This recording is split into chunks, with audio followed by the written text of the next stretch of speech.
Pastor Tiago Kleber Melo. Bom dia. Bom dia. Não, pois... Oi? Rapaz, eu tô de blusa verde. Mas não tá escrito... É verdade. O que você tá falando tá de blusa escrito verde? SEAP na camisa dele, não. Não, rapaz. Tá escrito Tá SEAP, escrito não. Raf Hard. Ali é Depois só... dá um close aqui. É só marca, só patente. Né? É. Pastor Tiago, complicado, né? O pessoal que não quer endereço louca, fixo aí tá espantado, né? Mas eu não vou te fazer pergunta não, porque o Kleber Não, hoje é passado 2 meses, né?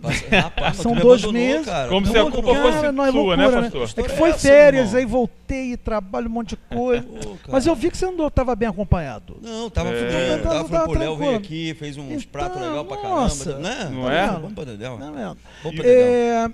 O seguinte, Teatro da Vida. A gente falou de teatro hoje, a gente falou de vida hoje. Exatamente. Sendo que há uns anos atrás, eu escutei uma coisa que é muito forte, que a religião seria um grande teatro da vida. Necessário, mas um grande teatro. Eu acredito sim, sob um aspecto, que a fé, a crença, valores, a religião, ela é fundamental e necessária, está intrínseca, né, na necessidade do homem, porém, ela é um freio. Com todos os... mesmo indo até mal, como vai, né, mas ainda é um freio. Né, e eu acho que a gente precisa desses freios. Eu acho que a gente tem que evoluir muito para chegar ao ponto de não precisar de um freio. Então, eu queria que você falasse um pouco sobre isso. Como é que a tua visão, né, você que está dentro, desse olhar que existe, que a religião poderia ser uma parte do teatro da vida. Bem, bom dia, minha gente. Em relação a essa vertente, eu acho que a primeira identificação é tentar diferenciar entre religião e espiritualidade, para a gente poder entender o que é cada coisa e perceber o que cada uma coisa faz. Espiritualidade todo mundo tem. Se você rodar esse mundo inteiro, fizer um percurso antropológico, histórico, você vai procurar, você vai entender que todo ser humano tem a sua espiritualidade. A grande briga do Freud é que essa ação de religião deveria ser um suprassumo de um pai que o cara não teve, e essa figura paterna, ela é identificada na figura divina de Deus, essa figura patriarcal do Deus, que aí é essa tradição judaico-cristã que a gente tem, trouxe e emergiu para dentro do Ocidente. Bom, a ideia de espiritualidade, como coisa que todo mundo tem, reza muito com aquilo que Santo Agostinho vai dizer. O vazio que o homem tem é do tamanho de Deus. Isso é repetido até pelo escritor russo Dostoiévski. É o vazio que todo ser humano tem. Agora, a religião é a maneira como eu disciplino a minha espiritualidade. Então, vamos lá. A espiritualidade é uma coisa onde eu tenho um desejo pelo sagrado, mas onde é que eu entendo um determinado programa, um conteúdo programático para poder chegar e acessar esse sagrado. E aí a religião vai te ensinar a orar, vai te ensinar as orações que você deve fazer, ela vai te ensinar a questão da liturgia, de ir até uma igreja, de procurar, e até mais, porque a gente precisa do convívio e da relação com o outro, para poder, nessa relação da experiência com o outro, entender diversos outros contextos de espiritualidade que se comunica com a minha e que acessa a minha e faz crescer a minha espiritualidade também. Então vamos lá, religião é a parte pedagógica, disciplinar, didática para a minha espiritualidade ser uma espiritualidade melhor. Portanto, como você disse, necessária. Agora, religião e a religiosidade pode se tornar o grande mascaramento da humanidade, onde no final das contas tudo pode se revestir pelo conteúdo religioso, já que o conteúdo religioso ele se torna um conteúdo autoritário. Ele se torna um conteúdo legitimado como único e exclusivo. Tanto é que você vai ver, por exemplo, sociedade de castas, como sociedade indiana, você vai perceber que o primeiro no topo das castas está o religioso. Depois, no segundo, vem o guerreiro e o político, depois vem o comerciante, e por fim, vem o pessoal que é o artesão, vem o pessoal que é do campo. Então, ou seja, nesse conteúdo geral, se eu for muito reducionista, eu posso dizer que toda a sociedade ela se firmava em cima de uma tríade. rede? Um império, ou seja, uma política, um exército para poder delimitar e poder defender suas fronteiras, e uma religião que ligava com o sagrado. A gente está numa época que é outubro, que é chamada no dia 31 de outubro de 1517, aconteceu a chamada Reforma Protestante. E a Reforma Protestante batia de frente contra uma situação da época, que era uma situação onde se vivia a religião como uma grande indulgência, como venda de propriedade divina, onde a religião, ela vendia-se não só propriedade, mas ela legitimava o poder papal em cima de grandes impérios. Não é à toa, e aí, minha gente, talvez eu vou decepcionar algumas pessoas, quando falar, mas Lutero foi o cara que veio, resolveu todo o problema. Não, Lutero veio na época certa, onde o Império Sacro, o Império Germânico, Romano-Germânico, o príncipe germânico, o imperador, estava revoltado, melhor, o príncipe germânico estava revoltado com essas imposições papais. Ele falou, bom, então a melhor maneira de sair do Papa é aderindo a essa outra religião, que é a ideia de Lutero. Então, todo esse mascaramento de indulgência, de venda, de teatro, a partir do religioso, você vê acontecendo a partir de um pregador chamado Tetzel, lá na época de 1517, mas você vê isso direto com pessoas que vivem consumidas e consumindo pelo religioso. A fé se tornou um produto que, diante da banca, se comercializa e é muito mais rentável do que para consumo pessoal. E aí você vê político mascarado de religioso, você vai ver patrão mascarado por religioso, você vai ver músico mascarado por religioso, ou seja, o ambiente religioso, e aí a gente pode falar agora de uma maneira muito mais focada, o ambiente religioso brasileiro hoje vive-se em grande profusão daquilo que é essa indumentária mercadológica chamado indústria gospel, onde se vende pra caramba, onde se faz dinheiro pela fé, onde você quer uma bênção, você paga, então, ou seja, essa instituição que se mascarou, consequentemente, vai produzir indivíduos mascarados, onde o camarada não vive o conteúdo da fé na sua pura intencionalidade, como ambiente de transformação. Repito pela terceira vez, não é ambiente de transformação, é ambiente de mascaramento, onde o camarada ele diz, mas eu sou da fé, eu sou religioso. Às vezes você aí que é dono de uma empresa está dizendo, não, mas eu vou contratar ele porque ele é evangélico. Mas eu acho que você deve contratar um camarada porque ele tem um perfil de caráter, de bom profissional, porque infelizmente hoje a fé não quer se dizer se a pessoa é transformada ou não. Mas ele é um bom católico, ele vai até a igreja. Mas ele é um bom espírita, mas ele é um bom isso, bom. Mas peraí, é sobre religião, a religião muda alguém ou o contato que a pessoa tem intrinsecamente. Uma vez Leonardo Boff, que é um cara muito conhecido dentro do seio católico e principalmente da teologia da libertação, em conversa com o Dalai Lama, perguntou ao Dalai Lama o seguinte: Dalai Lama, qual é a religião que é a melhor religião de todas? Bom, propositivo, você perguntar isso ao Dalai Lama, o sumo pontífice do budismo tibetano, o que ele ia responder? E aí o Dalai Lama vai dizer, bom, a melhor religião é aquela que te faz melhor, aquela que te faz mais justo, aquela que te faz mais sensato, aquela que te faz um melhor pai, um melhor homem, uma melhor mulher. Bom, essa religião é a religião que é melhor. Então, se a gente não tem livros religiosos que provocam transformação de caráter, nós temos apenas pessoas que são expert naquele que aquele texto fala, sabem citar de cor, mas não sabem viver a transformação que aquilo promove. Então, esse teatro religioso, eu posso dizer para você, Kleber, posso dizer para você, Anderson, é o pior e mais perigoso teatro da vida, o teatro religioso. Concordo. Pior do que qualquer outra máscara social. Sim, com certeza. A máscara chamada religião é pior do que qualquer outra, porque ela vai se transvestir do sagrado. Ela vai chamar Deus para as suas brigas. Sim. Ela vai dizer, a minha vingança vem do Senhor. E aí vai dizer, Deus está no controle da minha vida e você vai ser punido. Eu chamo Deus para a minha vingança, eu chamo Deus para tomar conta do meu fuzil, e é Deus e o meu fuzil que vai vencer o inimigo.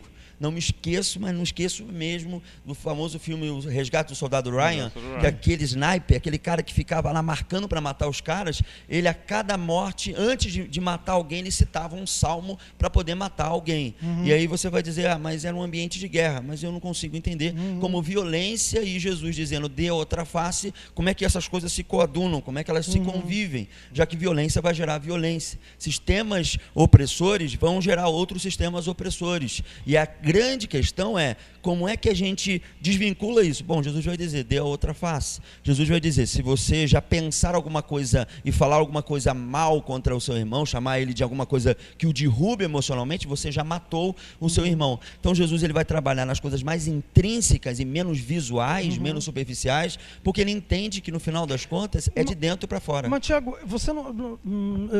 talvez você, obviamente, vai entender muito melhor. Mas o perdão, né, ele foi muito banalizado. Porque hoje nós vivemos numa era que eu posso fazer o que eu quiser, que eu peço perdão e Deus me perdoa. E para mim está tudo bem. Agora, eu não sei exatamente como você encaixa, lógico, uma forma completa. Até aconteceu um episódio ontem comigo que batiza exatamente o que você está falando. Por uma entrevista de trabalho, um candidato, ele tem que fazer uma redação, uma ficha e um teste de livre associação, e depois você tem a entrevista final. Eu contei que na redação e na livre associação, essa pessoa falou em Deus, eu contei, foram 19 vezes. Então, se alguém vai para o inferno, é esta de tanto ter colocado o nome de Deus em vão. No teste final, a última pergunta é, o que você mudaria na sua vida? Não teria sido mãe, porque ser mãe incomoda. Uou! A mesma que falou de Deus?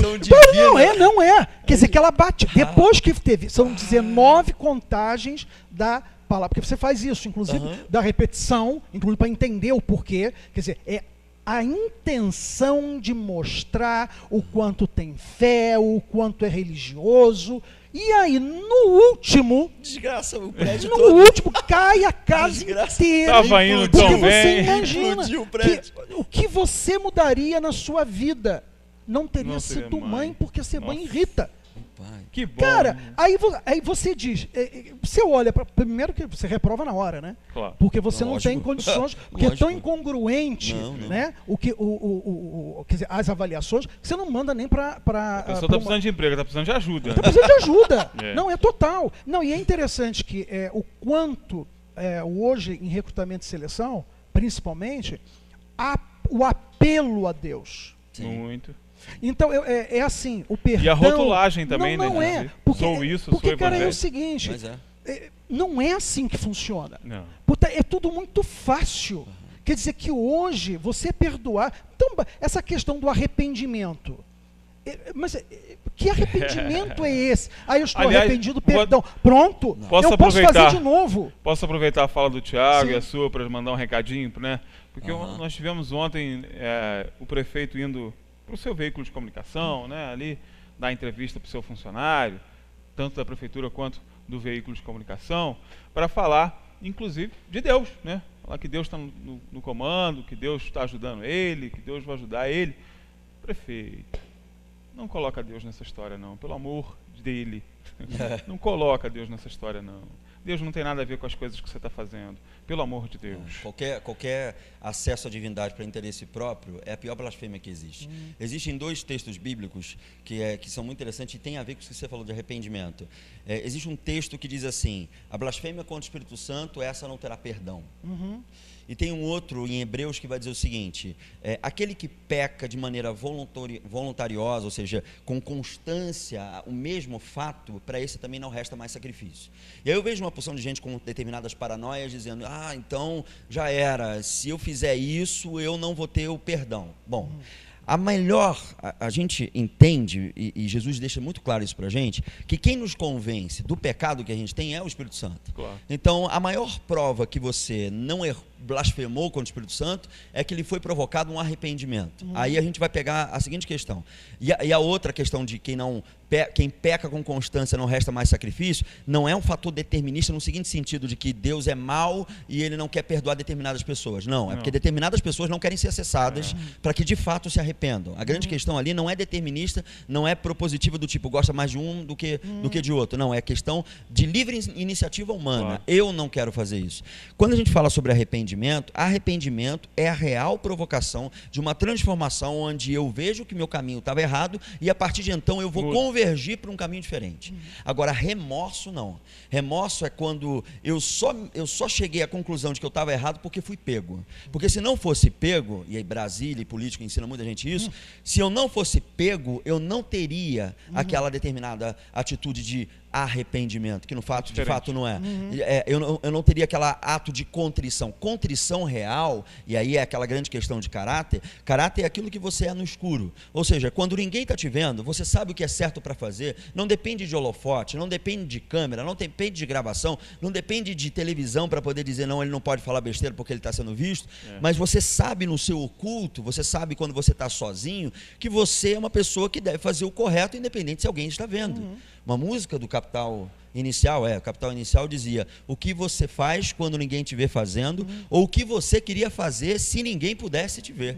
É a grande provocação da humanidade, onde a gente só é alguma coisa porque tem alguém vislumbrando, como se fosse um fato televisivo, como se a minha vida fosse uma série com algumas temporadas e alguém está assistindo. É o imperativo categórico do Kant. Mas aí a gente não pode voltar na vaidade?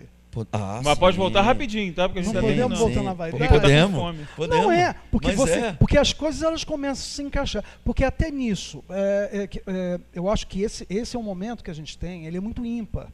Porque é um momento do qual é um quebra-cabeça. Porque a gente está falando de pecados capitais, e aí tem lá o top, né, que dá origem, que é a vaidade. Aí quando a gente começa a interagir com outras questões, aí você vê e entende aonde está, o porquê a vaidade ela está no topo, né? Então eu acho muito interessante esse descompromisso que a gente tem com a verdade, né? Mas sim em a gente costurar até a nossa fala de outros momentos. É um mosaico. É um grande mosaico. A grande questão é que aquilo que foi colocado no Éden, e aí respeito a sua opinião a respeito da história do Éden, mas a provocação é a serpente chegar e dizer, se vocês comerem, vocês serão tal como Deus. A grande questão da vaidade está aqui, serei tal como Deus. Então esse ser como Deus é o grande desejo do ser humano. É o grande desejo, não é só do cientista que fica pensando em clonagem, ou do cientista que tenta fazer alguma produção de antídoto contra uma doença. Não, mas é o grande desejo e o anseio de todo e qualquer ser humano que na sua vida revelia, na sua vida de rebeldia e vaidade, não consegue interagir com o outro, respeitando e não entendendo a questão de perdão. E aí eu vou encerrar com isso aí, porque a gente está falando pra caramba hoje. A ideia do amor é uma coisa tão forte, porque, por exemplo, Kleber, gostar de alguém ou amar alguém porque esse alguém é gente boa, porque ele faz tudo o que você quer, é fácil. Agora, amor é uma coisa extremamente transcendente. Por que você ama o Kleber? Porque ele é ele e eu sou eu. Porque ele é um ser completamente distinto do meu ser. Por que você ama o Anderson? Não, porque ele é diferente de mim.